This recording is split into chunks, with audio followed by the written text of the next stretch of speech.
If you are to check right now, you will notice that 99% of believers or Christians, they believe that Jesus was always the Son of God. Yet he wasn't always the Son of God.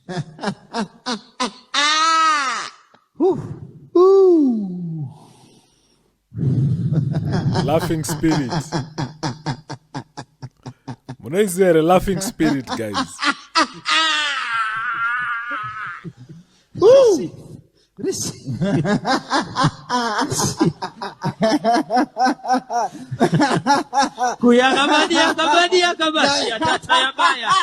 Mwanamsikana bra unoidi vabereki problem ndimi mwanamsikana bra ndimutengera vasikana bra vanoidi.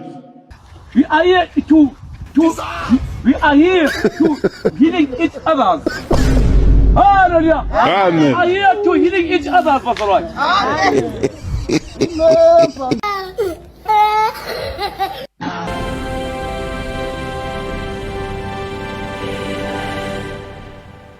Yo, it's the Godkayy TV, right? There's a new information started from today, whereby we analyze and criticize videos across the internet. Guys, that's not our brand new episode again, Rema Church Scandals. And the truth, guys, you'll be surprised. The Prophet Makandiwa's Jesus was not always a son of God. Not the Son of God, but a son of God. Answer was not always a son of God, yet we know Jesus is the Son of God, because there's a difference between a not the. So he is right there. So that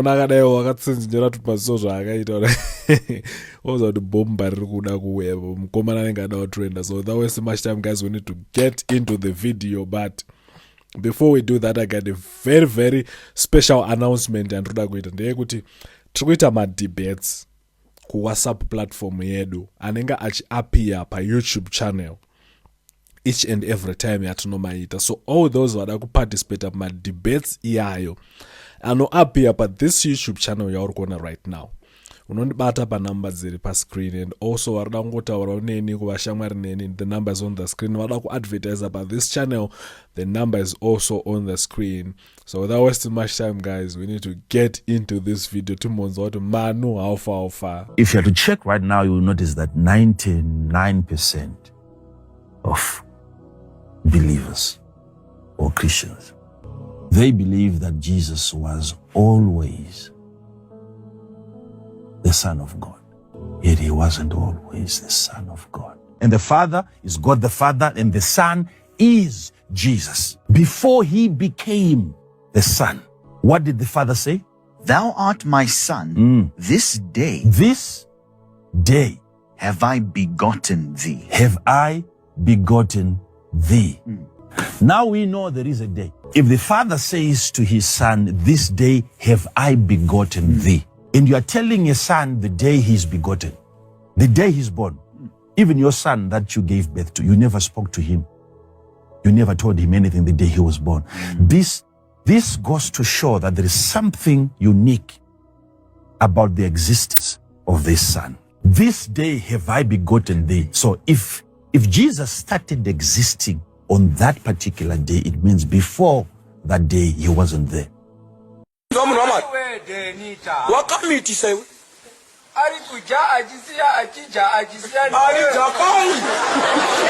Ukaona ukasvika pasangano ukaona muprofiti akapiwa motikari nachivhayo ari pamberi poso wako, waona musatanist wazvinzwa rwachibhakira pasiso mweya wakaipa kubve pamberi poso wako unebviswa rupawo. Ndozvatiri kutaura inini. Inini zvozvika kana zvauti wakapiwa motikari usauye pamberi poso wangu uchitaura kuti uda kutaura zvemweya, ndinokubamura ndikutokutaurira rwachibhakira chaiyo chaiyo. Because inini I'm tired of vana vasatani. Ndakabva kumudzimu kune mashave ndakusangana nemasatanist futi kumasure. Zviri wese futi kudarika kunyika kwandakabva. Ndakabva kunyika indi kuenda kumasure. Ndosvika kumasure ko ndakusangana nemudzimu mukuru masatanist futi ko kumasure. Kuteerwa nemweya wakaipa ikoko. Kana uchiziva kuti wakapiwa motikari nechivha, I don't want to see you pamberi poso wangu, I'll get fuck off. Kuzva zvandikutaura izvozvo. Ndokurova chete. Yes, I know what I'm saying. You know what you're saying. When I'm speaking in tongues. How do you know? how do I know what I'm saying? Yeah. For example, now, if I want to ask God for this cup, Yeah. and I don't want people around me to know what I'm saying, I can just say, God understood what I said.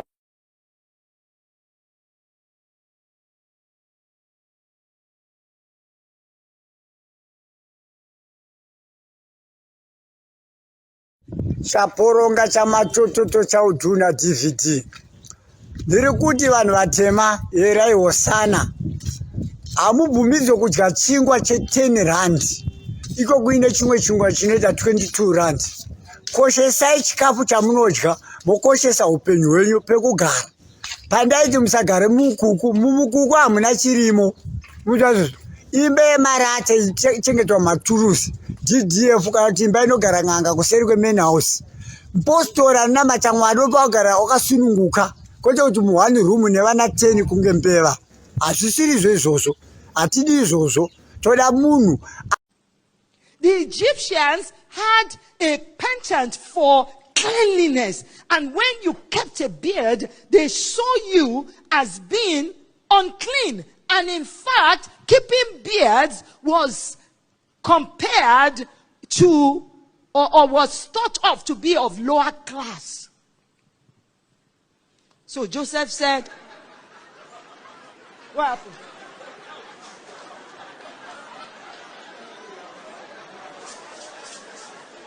Media is wicked. Media, you are wicked. You will come and preach the rest of this. All you people up there in that place, I'm coming for you. Brother Stanley, you are not lower class. Wana Moses chayo wakapa ma excuse chibaba kuti ndokakama nako kutumwa Moses asingadi uri kuzvinzwisisa. Vana Jona chaivo vakatozopedzera vamatumbu ehove chibaba vachiramba kutumwa uku pounoti wakatumwa iwe kwamuka vangani nhasi vanoti vakatumwa inzwa Israel vaitumwa nevedu vanoti vakatumwa vadwa 1500 tumwa ero. Paulo chaiye akapenyekwa nezuva akaita bofu 3 days nako kutumwa uku. Makatumwa ero zveshuwa makangofuma henyu makangoguta zvenyu sadza. Muruwa munomu Baba Petros muruwa munomu kana mine mhondi 98 Baba Petros imimi mukauraya 1 kunosarangani Manyepa munoramba muri 98 nekuti mauraya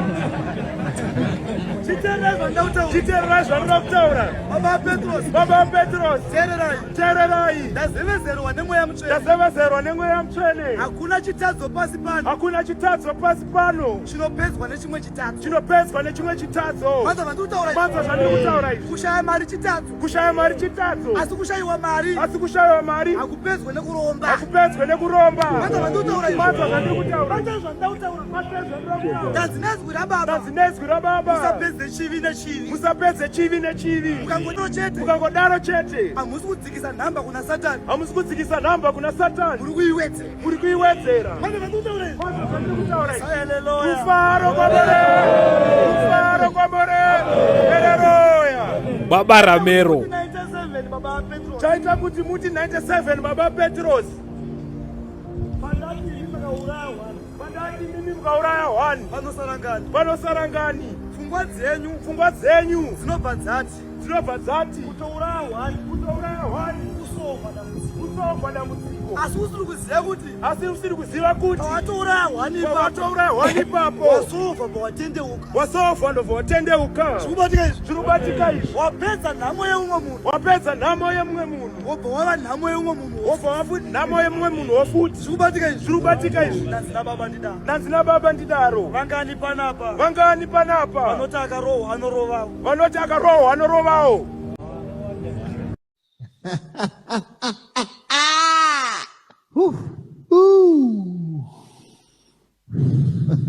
Laughing spirit.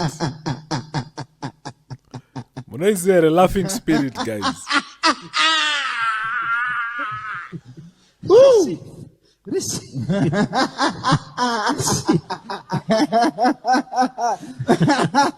Kuyagabadia kabadia kabasia tata ya baya. Konga ya baya dia si ya baya. Hey, hey, hey, hey, hey. Woo! Kudenga kucharo wambiti. Look at that. Kudenga kucharo wambiti.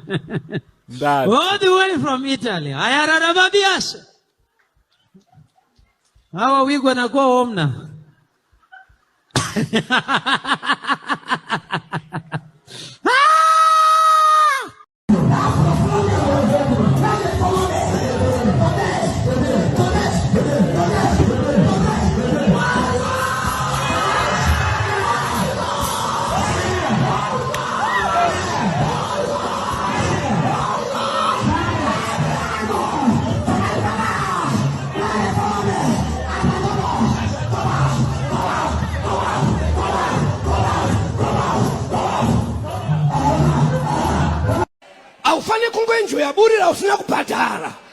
You have to pay something for that thing. I'll tell you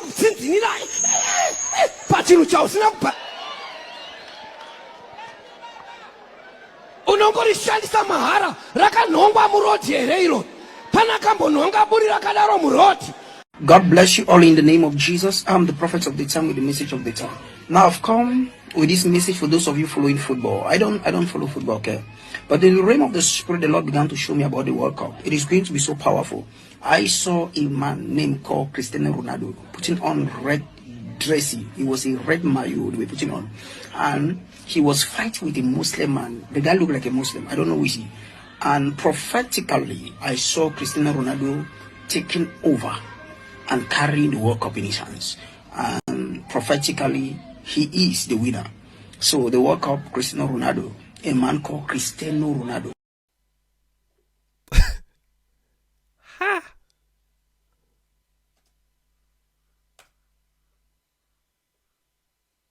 He's taking over the World Cup. I'm the prophet of the time with the message of the time. When I see it, I don't miss it. Trust me. Shalom. The food that can take you to heaven are rice and stew. When I see it, I don't miss it. You missed it. Fish, yam, red oil. Shalom. The food that can take you to heaven are rice and stew. Fish, yam, red oil, and oil rice. The soup that can take you to hell are black soup, okbolo, granite soup. The soup that can take you to heaven are okra, bitter leaf soup, vegetable soup. Endi yangu number 1. Mwana msikana bra unoidi. Vabereki problem ndimi. Mwana msikana bra ndimutengera vasikana bra. Bra vanoidi. Kubata mazamu anditi. Ndizvo. Saka nari musikana munovatengere mabra kuti zvidi. Kuti zvidi. Saka problem ndimi vana mai munotengera vana vasikana mabra. Mwana musikana hafaniri kupfeka bra. Ende mai vanoti ndikaona zamu iro radona pano hapadliwisi hapadliwisadzi. But tisu tiri kutengera vana mabra kuti ritomira as if she is still mandara. Problem ndedu. Mwana musikana graduate whatever it is no bra. Kana wamutengera bra utompa license yekuti mwanangu ita hako ndokutengera bra romisa mazamu. Handiti. Problem ndedu vana mai. Mwana wangu musikana no bra until we get married. Bra unotengerwa nomurume wako maita mwana. Ndiani anokutengera bra. Otherwise tiri kuvapa license tovatendera kupfeka zvavasingafaniri kupfeka. Nauri kuimbwa yena matsoriro. Yo yaite manje yokuti vakadzi vaviri vatatu chichichichi. Sana ende chipari mweya wakaipanda nase mweya nase kuwenyu ngaobve mamuri.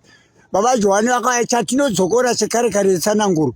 Kwete nhau yechipari yana pumbisto. kushaya rudo ikoko neta vakadzi 5 uchivharira mumba vamwe kumashure vasina. Itai 1 hamugone kuvachengeta futi. Iwo wacho wakakura usina kudzidza because baba wangu aine chipare. Oda kutambudza vana futi kuti vana vasadzidze futi kufanana newe. Bereka vana vanogona kuchengeta. Ezvezvi hatina space. Vanhu vari kutotorera varungu malendi because space hapana. Wobereka tumwe twana twakawanda tune ma 1 gram kuwanda kunge mpera dzemhuka kunge tumbwanana. Uda kusemesa vanhu panapa netwana twako netsa kuzobhadhara school fees zokuti he vakadzi vakawanda apa. This man died since Friday. Hey. Elliot. Rise up. Yes. Come on. Come on. Hey. Another one.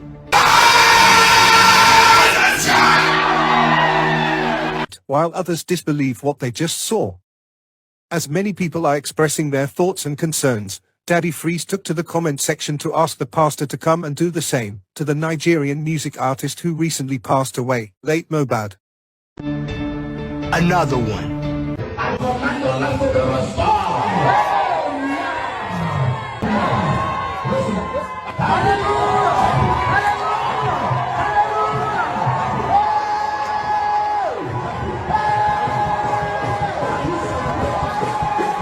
And another one.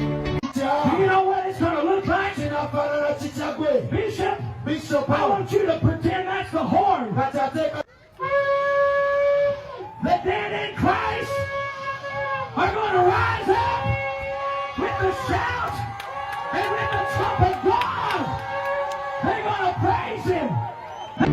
And another one.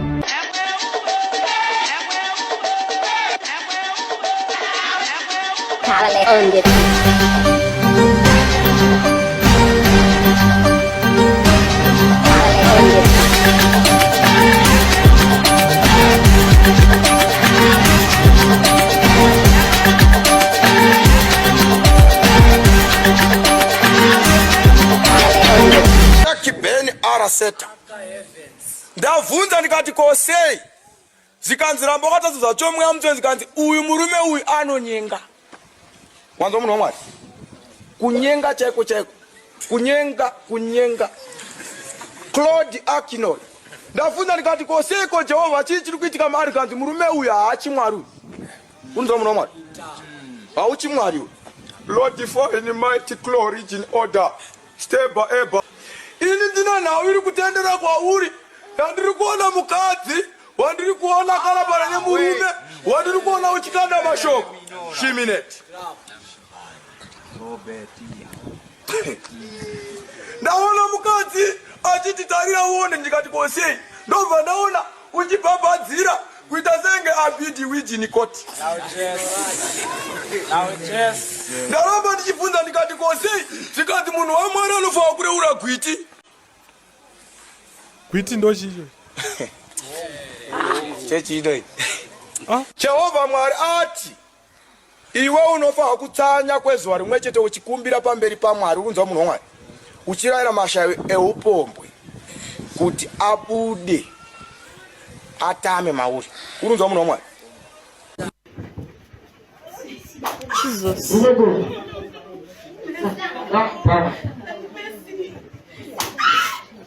Jesus. Mama.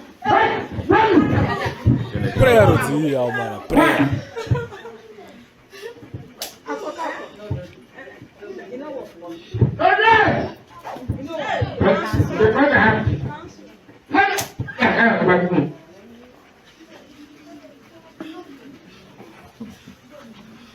Prayer. These are my demons.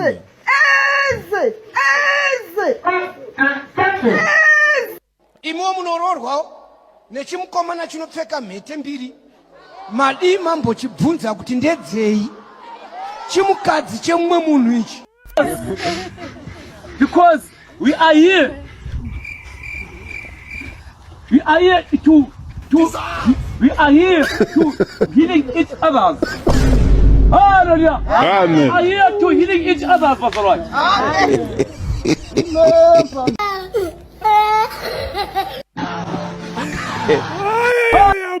We are here because we are here. We are here to healing each other. Hallelujah. Amen. We are here to healing each other, Pastor Roy.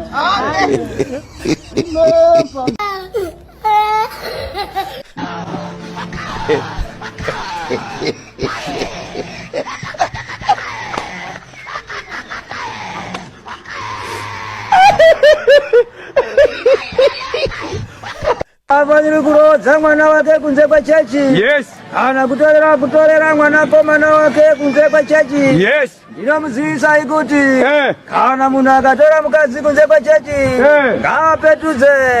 Kana akaramba kupetudza ngaamire chechi. Vese vanoendesa vana kuzvikoro vasingateereri mitemo yevakatumwa ngavamire zvavo. Kana kwasara vaviri kana umwe vazhinji zvavo. Munhu wese unofanira kuti mwanasikana wake aroorwe $60 kana kuti 30 pounds. Sorry. Hanzi kubvira muna 1966 mitemo iyi yasungwa kuyakabva pamachipanda ndiyo payakasungwa. Sendruka hana kukwanisa kuchengeta mirayiro bari pamachipanda nekuti vanhu vaiti uri kugara mumisha medu. Saka akazozi ngaawake pagasi kuti paite musha ndo pakasungirwa mitemo. Samuri kuonawo mwari kunetsa vanhu vakasara variyo akandosara ari musubway kana kuti mburumera karasi asina kuzosvikawo pa kuform 4 kana form 6 kuuniversity asina kuzoenda ba hauchazivi zvaruka ba ngekuti hauna kuendeyo zviwo kunyarira ngarodai kwatiriwo. Handitadi kuti munhu aise mwana wake kuchikoro. Yes. Kana munhu akaisa mwana kuchikoro. Yes. Akaramba kuteerera mitemo yavatumwa. Yes. Saka ngavamire chechi. Yes. Kana sangano rese raramba iyi mitemo. Yes. Arimire. Yes. Inozopindura matombo. Yes. Handina mate. Yes. Asi vanhu vese vakati hatingarasi Mwari wedu. Yes. Yekuendesa vana kuchikoro. Yes. Vana takapiwa ndiMwari.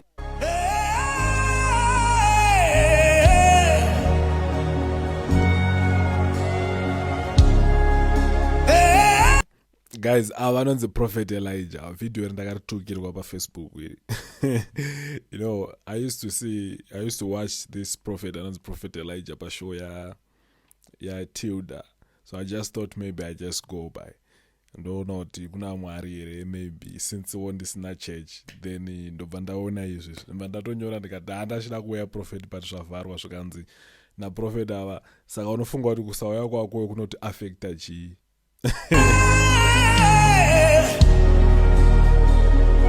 It's all.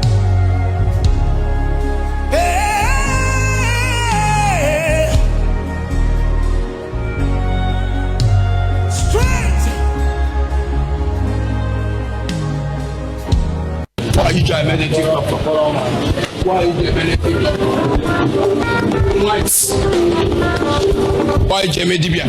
I said since ever I started it, I've not seen this. That's why I decided this my Lord started to. Okay, since you have been doing that native doctor, you have never seen any good thing in your life. That's why now I decided to bring me here. Okay, you're trying to come here. Only for since you be Dibia, only for my name and he came to me. I said, let me take me down to this place because I have been coming here before, so his whole life changed. You understand? And I said that you have to take me down to where he have gone before to see the changes of his life. Okay, to see the change of his life. Okay, say we bring you here. Exactly. Thank God I give you that dirty slap for deceiving people for many years. To K village dash line, K village Ezago. And before Chiane 4, I got Charles Okabocha Siagi Siga. Kune vasere konzi wazi ndakurovera kuti wanga uchideceive vanhu kuvillage dzaita zvekuroya dzazere witch doctor dzairoya scissors uchasiya this rabaskende so that they can be free. All this rubbish you people are doing to deceive people. Thank you very much and God bless you all. Now says somebody, you are here, you are with a sham. I told you, come out here with that sham. If you are to check right now, you will notice that genga rangu. Abana mabroza wanoya nemavideo akapeka guys. Be nice for Godkayy TV. Church scandals guys. Mazvionera menga mascandals enyu. Arikuitika kuma church enyu. Ndizvo here izvi guys. Let's talk in the comment section. Ndizvo here zviri kuitika kuma churches izvi guys. Aiwa usanyare kutaura chero iri chechi yako chero isiri yako. Just feel free kutibonerawo pachena kuti ene mava manyasotibatidza kuti aivo cheskandaura nyasokuitira nderipi. Ai ndanyasotirwa ne we are here. We are here for the healing each others. We are here mazaliwali. Hayi. Chandiitira we are here. Hachife chaka expire. So guys, nokubata by next episode reba church scandals. Every Saturday you have to know the every Saturday and then in a church scandal. So I'll see you on the next one. Peace.